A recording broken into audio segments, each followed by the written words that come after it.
You know that I've attended a few of these events by a marketer called Alex Hormozi. That was the moneymaker for me. How can I reduce my client churn, which makes all the clients more valuable, which is going to help me grow my business? The best advice they gave me from that event basically doubled our sales conversion rate, and we're on the way to tripling it this time around. And I can say this, 6 months later. I have the receipts now, and we finally achieved that in 2025. So we're there. We have ads generating clients for us. Okay, here we go, folks. We're back. Today, we're talking about, first of all, thanks for anyone, joining, watching us live, people that joined the meeting today. Thanks for jumping in. You guys get first dibs if you have any questions. But today, we're going to talk about, a topic that I've talked about in the past, okay? If folks are following my content, my YouTube channel, or here within the Facebook group, which we're live in the Facebook group right now, you know that I've attended a few of these events by a marketer called Alex Hormozi. Okay, so he's a famous marketer if you're in the whole online marketing space. If you follow content like people from Sam Ovens and Alex Hormozi, other folks that are kind of big in the online marketing world, you'll know who he is. But a lot of real estate agents are not super familiar with who he is. He's a marketer that originally started, he's a gym owner, and he started a marketing agency for gyms to help people promote their gyms. And he was able to exit that company for like almost $50 million a few years back. And he's written 3 books. I actually have the books around here somewhere. 3 books that are really, really good. Here's one of them, $100 Million Leads. In my opinion, this is the best one. This is the marketing book. It's a series of 3 books. They're a little bit lengthy, a couple hundred pages each. But in my opinion, some of the best, content, ever made with regards to sales and marketing. So, if want to stay relevant, in this world, I think those are great books to read. The books are free, actually. Okay. You can actually listen to the book for free on his podcast, and you can get a PDF for the books for free as well. I mean, they're basically free, right? And probably some of the best free content I've ever seen from a marketer. And just based on the different books he's made and the videos and the podcasts that I followed, it's been really valuable information to help me grow my business, become a better marketer myself, become better at sales, help my team become better at sales. So he's been doing the podcast for at least 5 or 6 years, and the YouTube channel for like 4 or 5 years, and has released these books, 1 book a year for the last 3.5 years. So all this stuff has been free, right? He was playing like this really long game of giving a lot of free content. And then last year, we're at 2026. In 2024, he launched for the first time like a paid service, right? He started monetizing his audience by doing something called the advisory division of his company. Okay. So, when Alex Hormozi exited his gym marketing company, he started a family office, basically an investment company, right? To invest in businesses, invest in real estate, invest in a bunch of things with the money he had, right? So through this business, he called it acquisition.com, and he's been buying up different businesses and helping them grow as an owner. Okay. So in 2024, he decided to open up a new division, advisory division within his company, so he could help any business owner grow, okay? Any business owner, not just ones that he was an owner of, or at least a partial owner or investor of, okay? So in 2024, he launched this advisory division with one event called the Scaling Workshop. And in May of 2025, last year, I attended this event. I made a whole video about it. You should check it out. That's a great event. Right back then, the event was $5,000 for a 2-day in-person event in Las Vegas. Phenomenal ROI. I'm still in contact with the people that I met at the event. It's been a tremendous, amazing event. At that event, right, they also offered this high-level mastermind. Actually, they offer 2 high-level masterminds. One is a $30,000 to $35,000 product, which you go another 2 days to Las Vegas. 2 separate days. You go to one event one day, and then a follow-up event on the second day. And that's called the VAM Mastermind, okay? That's the high-level mastermind. It's level 2. The workshop is known as level 1, L1, and the mastermind is known as level 2, L2. There's an L3 that goes for about $130,000, which is the same setup as level 2, except Alex Hormozi himself runs it for you, right? If you want to talk to the man himself, well, that costs way more money, right? So for me and the size of my business and my budget, level 2 was good enough for me. I said, hey, you know what? I thought level 1 was amazing, probably one of the best events I've attended as a pure marketing event, and the connections and network that I built. I said, I'm going to go for level 2. And in October, I recorded a video of my first session, my level 2 session 1. If you guys want to check it out, it's on my YouTube channel. You can check it out. You'll be able to see this one on my YouTube channel right next week. So check it out on my thoughts on that. I'm going to summarize really briefly what that was like. That was a much smaller event. We went from being, in a room with 100 people to being in a group of about 10 people. Okay. So 10 people were there, and we had much more in-depth conversations, and it was a really, really good event. My only concern about that event was the format of it, right? I didn't think that they did enough homework to really take the deep dive into my business and really help me find the main constraint of growth to my business. And the way it was set up, you would do like an hour with different advisors. You were there for the full day, and you spend an hour with about 6-7 different advisors in a roundtable session. So you had like 6 or 7 roundtable sessions for an hour where they would take a deep dive on your business. One of them would take a deep dive on your business and then just answer questions for the group on their area of expertise. You would talk to an amazing sales guy, a great, performance marketing guy, a hiring guy, a strategy guy, like a planning and strategy guy. So you had a pretty wide set of skills right there, and they would all kind of help you with your specific questions in a much smaller setting. Okay. There was and they gave me some great advice. To be real honest with you, the best advice they gave me from that event, and I can say this, 6 months later, right? Now I have the receipts now. The advice we got on sales basically doubled our sales conversion rate, and we're on the way to tripling it, this time around. Okay. So it was great advice. We had a kind of a big issue converting inbound Facebook leads for our company. We were like, maybe Facebook doesn't work. Maybe the leads aren't that great. Maybe the marketing's not that great. It was the sales process, right? So, we definitely have improved the marketing as well, but the sales process needed a lot of work. So we've improved that. We're twice as good as we were, actually probably more than twice as good than we were back in October. And we're almost triple where we were back in October. So that's been phenomenal. Some of the other stuff, like I think left a little bit to be desired because, we wanted help reducing customer churn, right? Because we're in the real estate space. Any vendor in the real estate space, whether it's a CRM, a SaaS software, a marketing agency, anyone working in real estate will tell you one of their biggest issues is churn, right? It just tends to be a high churn industry because a lot of agents come in and out of the business every single year. It's commission only, all those reasons, right? So when I asked them for advice about churn, I didn't think the advice was as good, as high quality as the sales advice. So it was kind of a mixed bag. Day one, for that mastermind, had some great stuff, had some okay stuff. So it was a little bit of a mixed bag. So they said, hey, come back for, a follow-up session, 6 months later, right? So I went back in October. I went again right now in February. Well, that's like 5 months, right? So 5 months later, we went back, right? So I was there, and it was a completely different format, right? So one thing I will definitely give, Alex Hormozi and the folks at acquisition.com is that they're always testing things. They're always changing things, and they're adapting mostly based on people's feedback, okay? On their feedback, because they want to make sure you give them great reviews. They have this huge, questionnaire at the end of the event, and they're also trying to get you to renew and sign up again for that event, right? So based on how many people renew with them, based on how many people give them really good ratings, they're always changing things. They're modifying things, right? They want to make sure they make it a better event. And in this time, they changed it completely. There was actually a new leader in charge of that division, like a whole new leadership team was involved, and the format was very different. Instead of being in a group of 10 people that you went throughout the whole day, you had like 6 or 7 one-hour sessions. Though you were in a conference room for 9 hours with 2 of their best advisors, right? 2 people.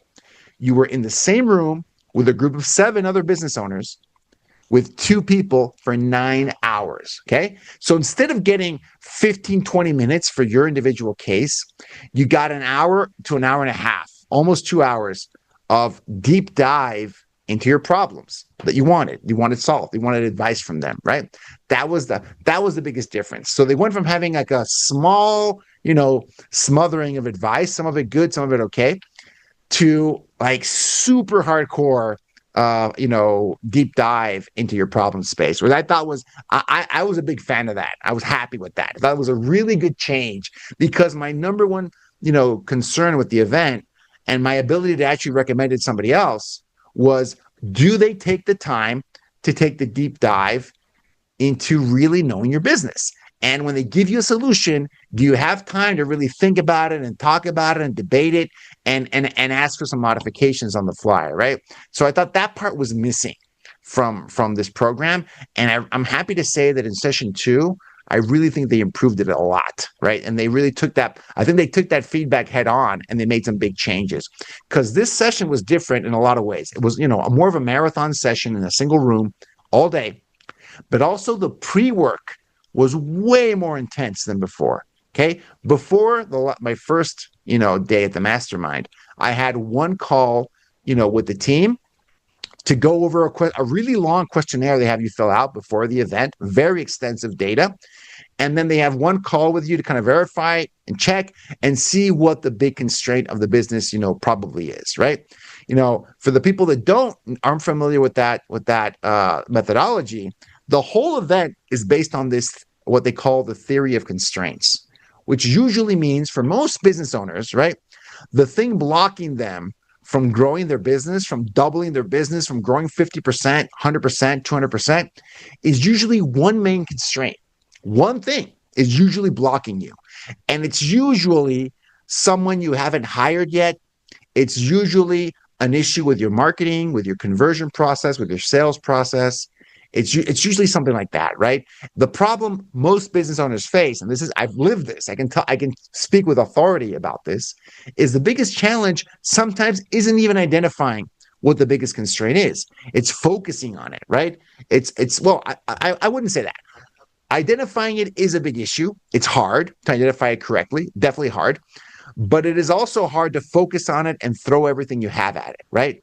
So one of the advantages of going to an event like this is that you get another set of eyes, a third party, neutral third party, to come in and take a look at your business and help you identify that constraint and help you solve it, okay? That's basically the whole theory of it. So I think they did a really, really good job, with these kinds of sessions. But on the first day that I went, they only did one virtual call before the event.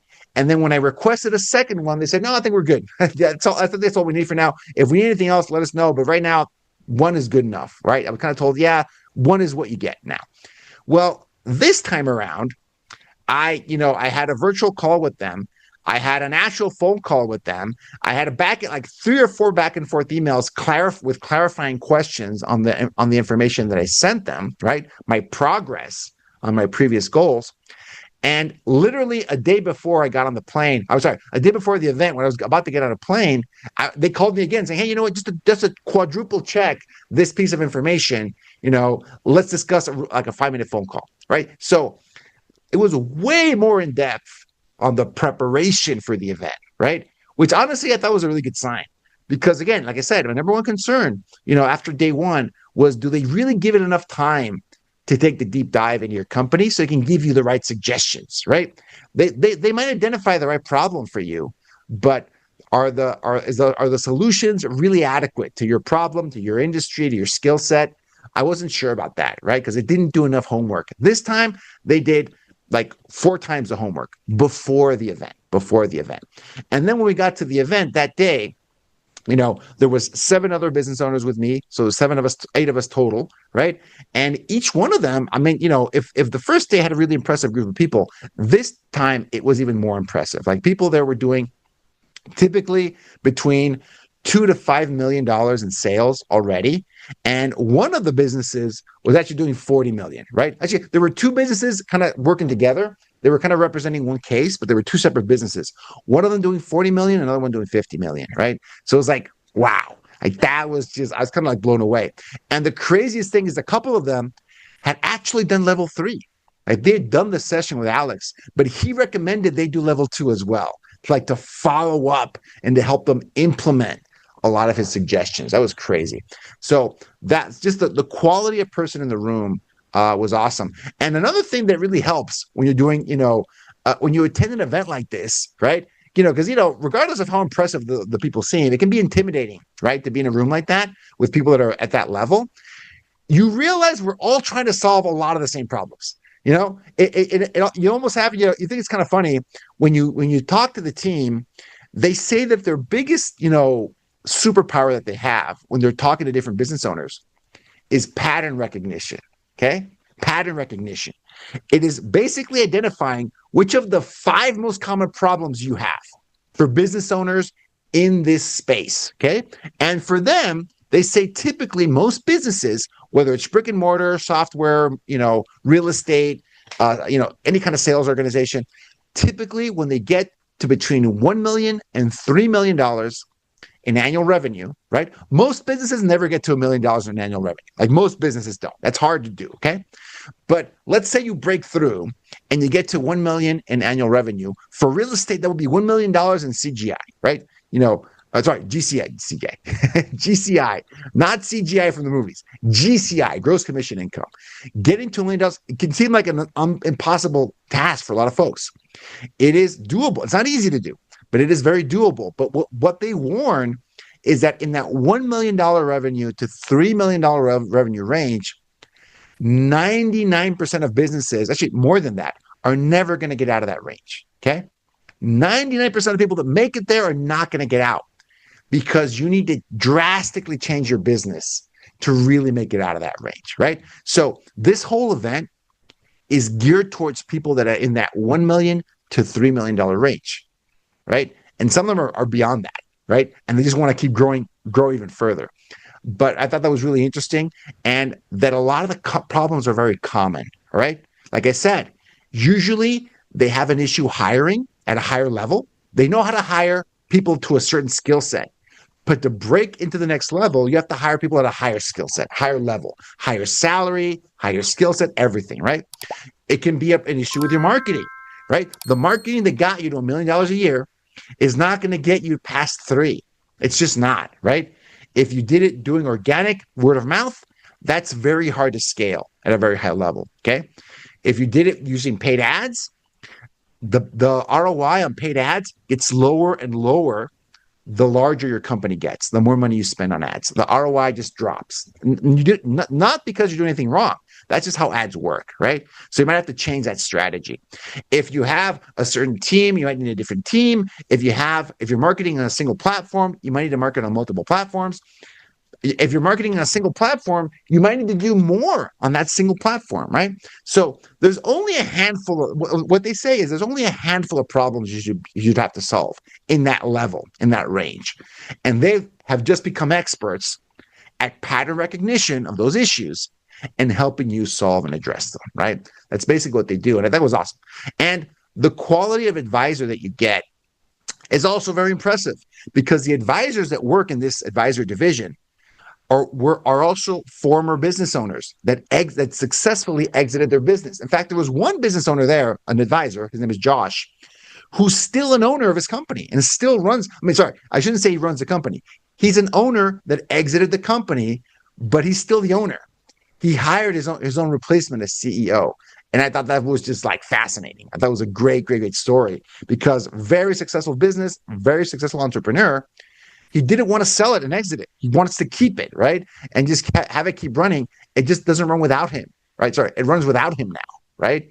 He works full time at acquisition.com with Alex Hormozi, and another team runs his old company for him, right? I thought it was super interesting. Another one of the people in the room, the other advisor that we had, was one of them that runs the marketing campaign for a lot of the marketing campaigns for Alex Hormozi, that did over $100 million in one event last year, right? Over $100 million in sales for his latest book. And they did it within a 3-day period. And a lot of it was done via ads. These are really, really well-run ads and a great marketing campaign, okay? So those are the quality of people that are advising you at this kind of event. And that person the marketer was also a former marketing agency owner that exited his business, right? So they have a lot of experience, not just in one specific area, but since they were business owners, the owner, they have a multidiscipline skill set, right? Because you have to be when you're the owner. You can't just do sales. You can't just do operations. You can't just do financials. You kind of have to do it at some stage. You do everything. And as you grow, you delegate more of that out. And one of them, Josh, literally delegated the CEO role at one point, and he just became the owner. I thought that was awesome. So that's the quality of people you're talking with. And throughout the day, when the event actually starts, right, you're going around the table and doing what they call a spotlight session. Okay, so one of the business owners there, they ran a functional medicine clinic, which I thought was super interesting.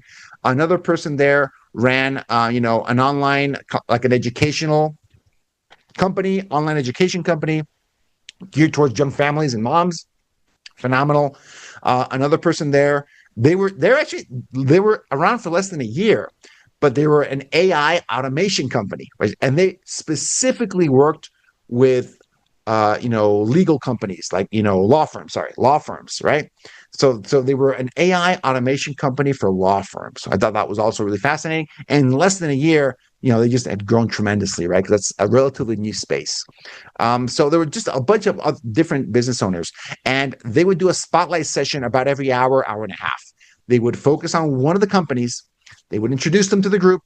They would talk about what their main constraints were, and they kind of break it down. Okay, so for me, when it was my turn, I think it was like towards the evening. It was I took a different approach that I did last time. Right, in my day one event, what I did was kind of leave it open for them. Hey, this is what I think my constraints are, but I'd love to get your input on that. And they did their best, right?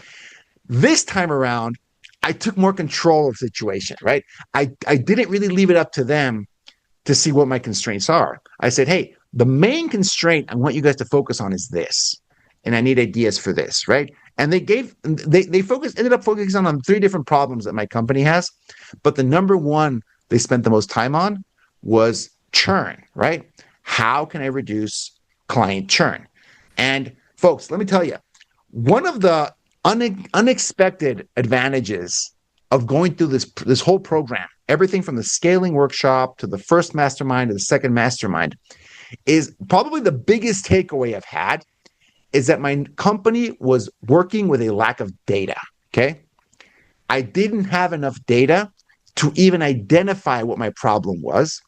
I didn't have enough data to solve it, and realize had it been solved or not. Right. So the number one thing we've done since last May to now is completely revamp the whole company and built dashboards of information. Right. Like we're an ISA company, so we help people convert leads, and we have a sales team. So now our sales team has a dashboard that shows how are we doing?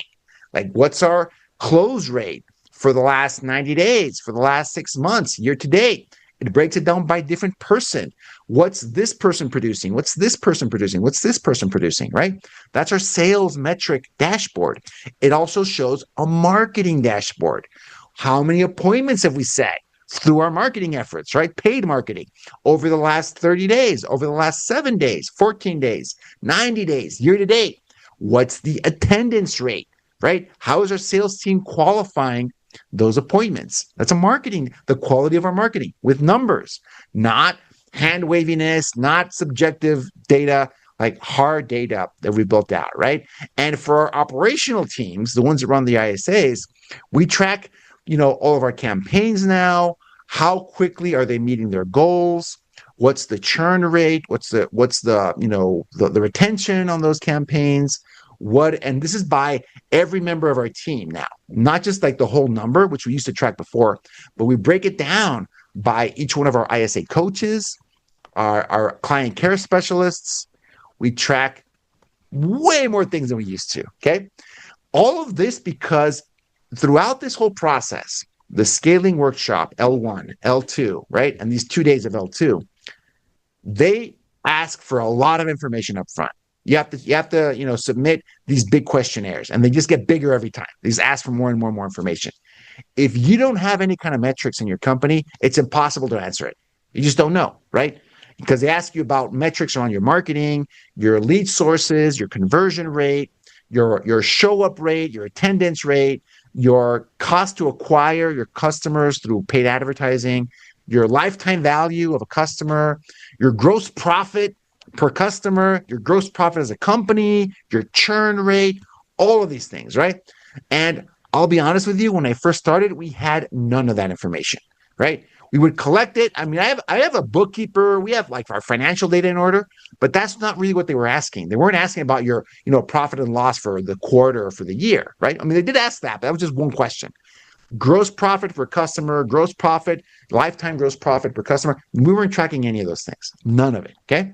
So this has been one of the biggest takeaways and advantages that I've seen from this event is that we now track that information, right? So we have better data to identify what the issues are, and we have better data on how to fix it. Okay. So that's, if I had one thing to take away from this whole process, it's that we have become more of a metrics-based organization. We actually, so I'll tell this story. We've actually let go of members of our team because not because we didn't like them, not because some clients didn't like them, but because their metrics were just not good enough. Okay. When you took the subjectiveness out of it, we looked at their conversion rates, at their retention rates, at their success rates, and we said, you know what? Our company is now at this level, and you're below the bar. And we would try to coach them up to be above it. If they couldn't get there, they just can't be a member of the team anymore, right? And we had never done that. So we had never done that with my staff, just to be super honest with you guys and transparent. We'd never really done that at that level, right? Because if someone was doing okay, they're doing okay, they're not doing terrible, right? Those are harder people to evaluate. When the people that are just low performers, those are easy to identify and to get rid of. That's fine. I get it. But when someone's more middle of the road, you have to be clear on what your standard is, right?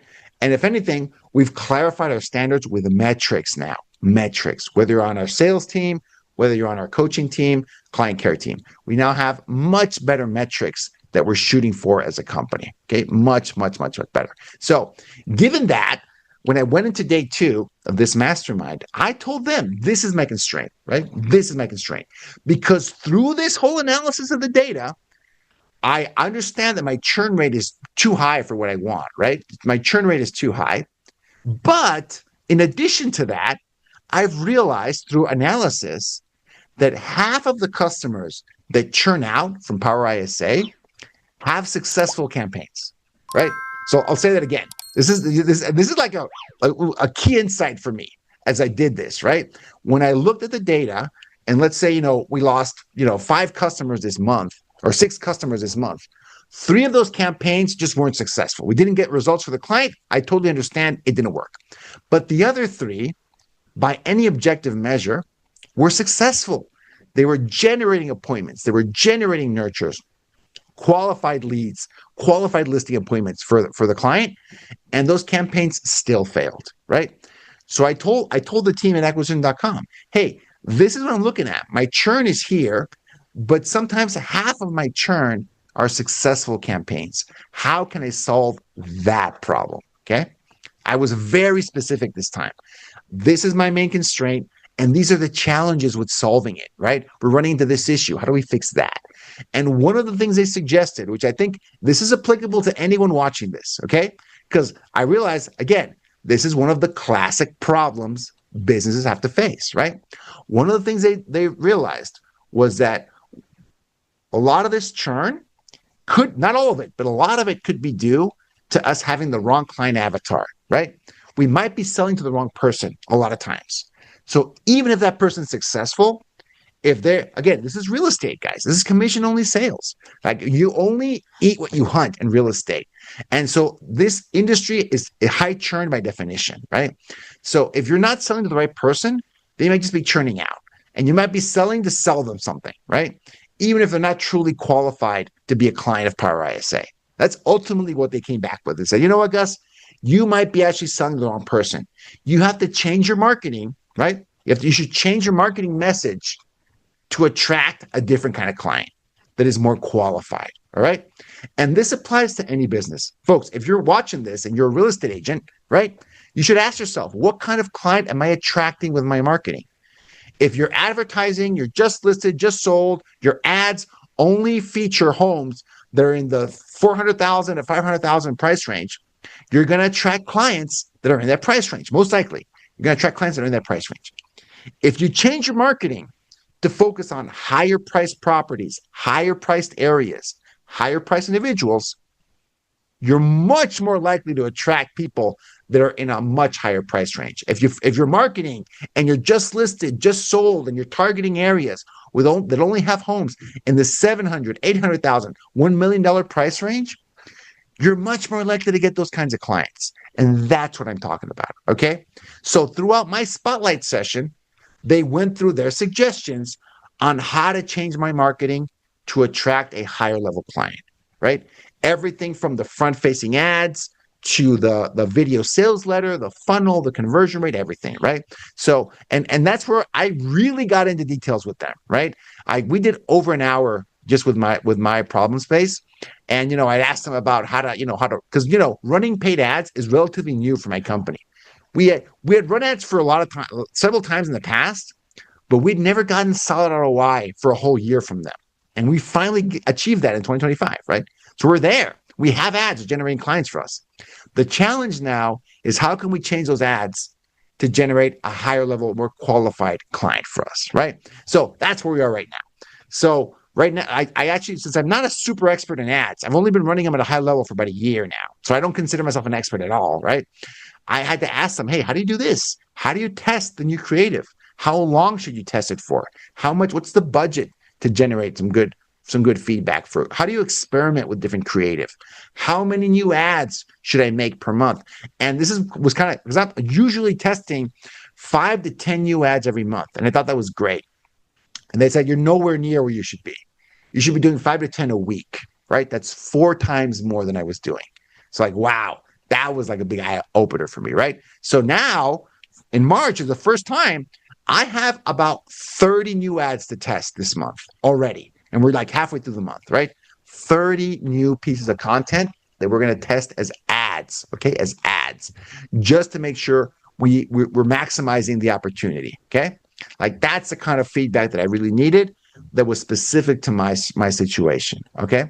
So that was the big suggestion they had. They had other suggestions, other parts of my my problem space, but that was really the big one. That was the one I went there for. That was the moneymaker for me, right?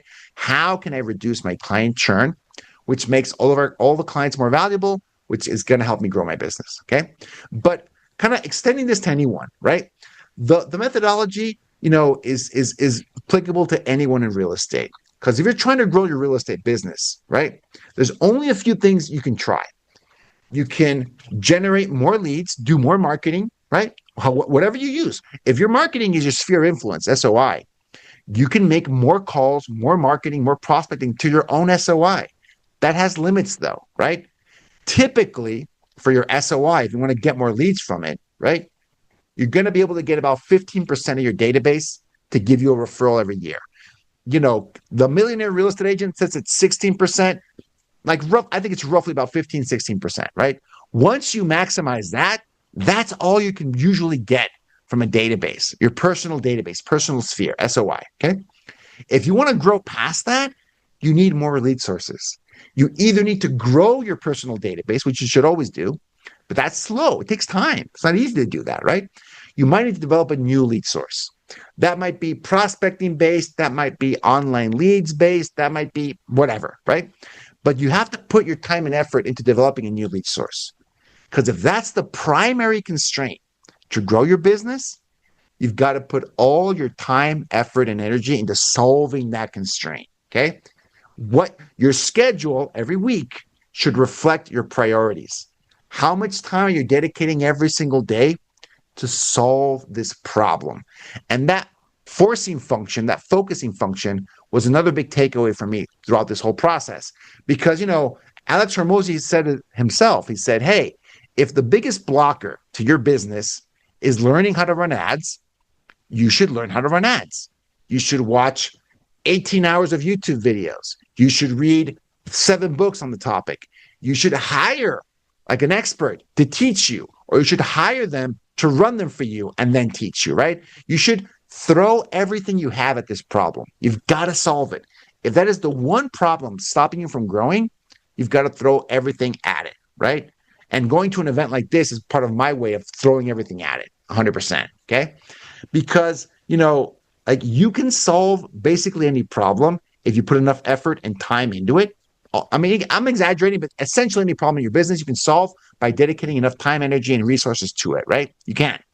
The challenge, though, that most of us face when we're struggling against the biggest constraint of our business is that it's not easy to solve, okay? It takes a lot of time.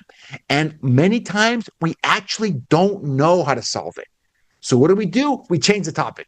We change the subject. Okay, let me go do this. I'll go do more marketing. I'll do more social media posts. I'll go talk to more clients. I'll do more client events. That might not be the biggest constraint in your business. That's a problem you know how to solve. It is a much more comfortable problem to deal with, because dealing with a problem you don't know how to solve is very uncomfortable, right? Like it's an exercise in humility. Like, oh man, I just don't know. So you either have to learn, go out there and watch content, go out there and pay for an event, pay for an expert, read a book, talk to people, network. You've got to figure out a way to solve the problem. And most businesses just don't put in enough effort to solve their number one constraint. They just don't, right? They either misidentify it completely, or they know what it is. It's just hard and they avoid it. Like it's just hard.